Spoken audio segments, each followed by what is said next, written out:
એક સમયની વાત છે. એક ગામમાં એક શેઠ રહેતા હતા. એમની ઉંમર ઘણી થઈ ગઈ હતી અને હવે એમના જીવનના છેલ્લા દિવસો આવી ગયા હતા. શેઠ બિચારા ખાટલે પડ્યા હતા. એમણે પોતાના એકના એક દીકરા, જેનું નામ રામપાલ હતું, એને પોતાની પાસે બોલાવ્યો અને કહ્યું કે બેટા, મારી પાસે તને આપવા માટે ધન, મિલકત કે મૂડી તો કાંઈ નથી, ફક્ત મારા આશીર્વાદ છે. હું તને મારા આશીર્વાદ આપતો જાઉં છું કે તારા હાથમાં જો ધૂળ પણ આવે ને, તો એ ધૂળનું પણ સોનું થઈ જજો. દીકરાએ નીચું માથું રાખીને બાપના આશીર્વાદ માથે ચડાવ્યા અને પછી બાપે સંતોષથી પોતાના પ્રાણ છોડ્યા. હવે ઘરની બધી જવાબદારી રામપાલના માથે આવી ગઈ. એણે એક નાનકડી દુકાન ખોલી. ધીરે ધીરે એની કમાણી વધવા માંડી. રામપાલ ધંધાનો વિસ્તાર કરવા લાગ્યો. ધંધો વધ્યો એમ કમાણી પણ ખૂબ વધી. અને એક સમય એવો આવ્યો કે ગામના પૈસાદારોમાં એની ગણતરી થવા લાગી. એને પાકી ખાતરી હતી કે આ બધું મારા પિતાના આશીર્વાદનું જ પરિણામ છે. પિતાએ આખી જિંદગી દુઃખ વેઠ્યું, પણ ક્યારેય ધીરજ ન ખોઈ, શ્રદ્ધા ન છોડી કે પ્રામાણિકતા ન છોડી. એટલે એમની વાણીમાં બળ આવ્યું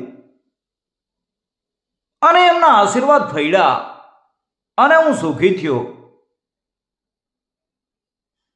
રામપાલના મોઢેથી આવી વાતો સાંભળીને એકવાર એના એક મિત્રએ પૂછ્યું, તારા પિતામાં આવી તાકાત હતી તો એ પોતે કેમ કઈ કમાઈ શક્યા નહીં? ત્યારે રામપાલે કહ્યું, હું મારા પિતાની તાકાતની વાત નથી કરતો, હું એમના આશીર્વાદની તાકાતની વાત કરી રહ્યો છું. આમ જ્યારે જ્યારે રામપાલ પોતાના પિતાના આશીર્વાદના ગુણ ગાતો,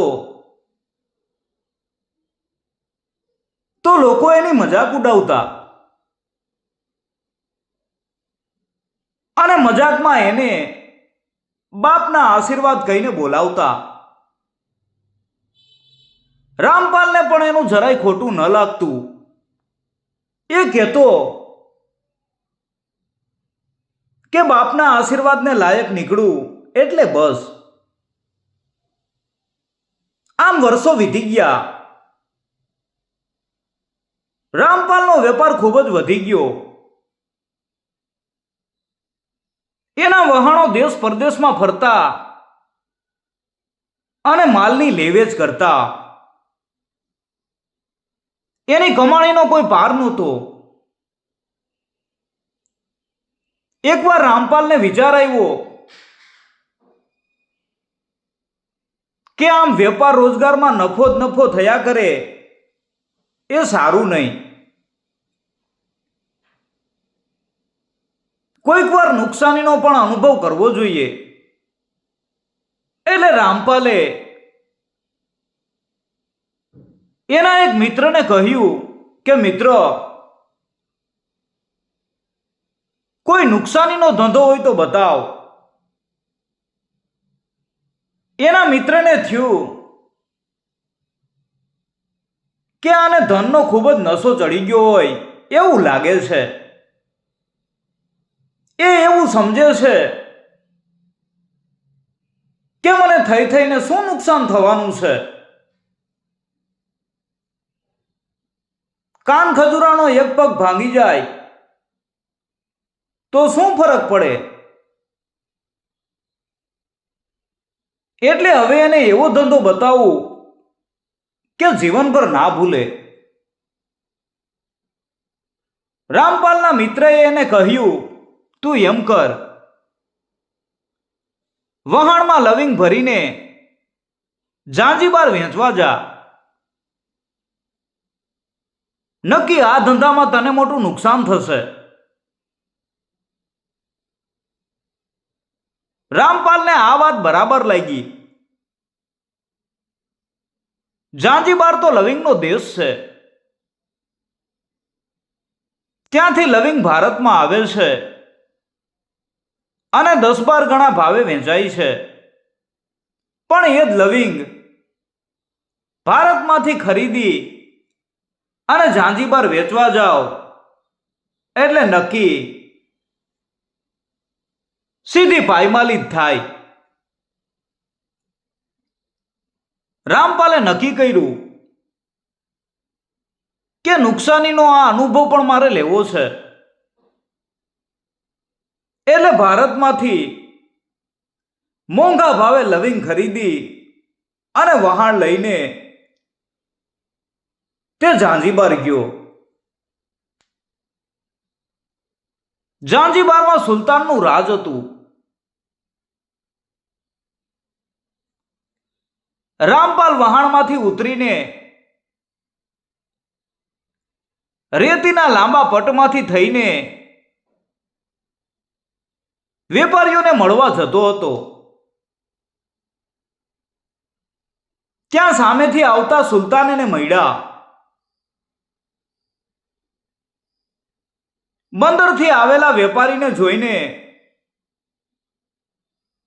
સુલતાને એમનો ખૂબ આદર સત્કાર કર્યો. રામપાલે જોયું તો સુલતાનની સાથે સેંકડોની સંખ્યામાં સિપાહીઓ હતા. એ સિપાહીઓના હાથમાં ભાલા, તલવાર કે બંદૂક નહીં, પણ ચાળવાની ચારણીઓ હતી. એ જોઈને રામપાલને નવાઈ લાગી. તેણે સુલતાનને વિનયપૂર્વક આનું કારણ પૂછ્યું. તો સુલતાને હસીને કહ્યું કે ભાઈ, વાત એમ છે કે આજે સવારે હું આ સમુદ્ર તટ ઉપર ફરવા નીકળેલો. ફરતા ફરતા મારી આંગળીએથી એક વીંટી ક્યાંક નીકળીને રેતીમાં પડી ગઈ છે. પણ એ વીંટી ક્યાં પડી ગઈ એની મને ખબર નથી. એટલે સવારે જ્યાં જ્યાં હું ચાલ્યો હતો એટલી જગ્યાએ એ રેત ચાળી અને વીંટી શોધવા હું આ સિપાહીઓને લઈ આવ્યો છું. તો રામપાલે કહ્યું કે વીંટી બહુ કિંમતી હશે. સુલતાને કહ્યું કે ના, એનાથી પણ ઘણી વધારે કિંમતી વીંટીઓ મારી પાસે છે. પણ આ તો એક ફકીરના આશીર્વાદની વીંટી છે. હું માનું છું કે મારી કામયાબીનો પાયો એ આશીર્વાદ છે. એટલે મારે મન એ વીંટીનું મૂલ્ય સૌથી વધારે છે. આટલું કહી સુલતાને રામપાલને પૂછ્યું કે બોલો શેઠ, આ વખતે શું માલ લઈને આવ્યા છો? રામપાલે કહ્યું કે લવિંગ. હું લવિંગ લઈને વેચવા આવ્યો છું. સુલતાનની નવાઈનો પાર ન રહ્યો. લવિંગના દેશમાં તમે લવિંગ વેચવા આવ્યા છો? આવી મતી તમને કોણે આપી? આવી ગાંડી સલાહ તમને કોણે આપી? નક્કી એ તમારો શત્રુ જ હશે. અહીં તો 1 પૈસામાં મુઠ્ઠી ભરીને લવિંગ મળે છે. તમારા લવિંગનું શું થશે?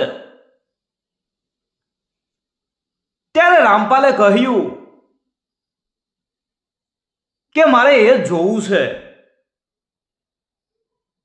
લાખોની ખોટ ખાવા ખાતર જ હું અહીં આવ્યો છું. આજ સુધી મેં જે વેપાર ધંધો કર્યો એમાં મને હંમેશા ફક્ત નફો જ થયો છે. મારા પિતાના આશીર્વાદનું એ ફળ છે. એ આશીર્વાદ આજે અહીં કેવી રીતે કામ કરે છે એ મારે જોવું છે. સુલતાને પૂછ્યું, પિતાના આશીર્વાદ એ વળી શું? ત્યારે રામપાલે કહ્યું કે મારા પિતાજી ખૂબ જ ગરીબ હતા. જીવનભર તેમણે પ્રામાણિકતાથી કામ કર્યું હતું, પણ કદી 2 પાંદડે નહોતા થયા. જિંદગીના અંતિમ સમયે મરતી વખતે તેમણે ભગવાનનું નામ લઈ મારા માથા ઉપર હાથ મૂકીને મને આશીર્વાદ આપ્યા હતા કે તારા હાથમાં થોડુંનું પણ સોનું થઈ જશે. આટલું બોલતા બોલતા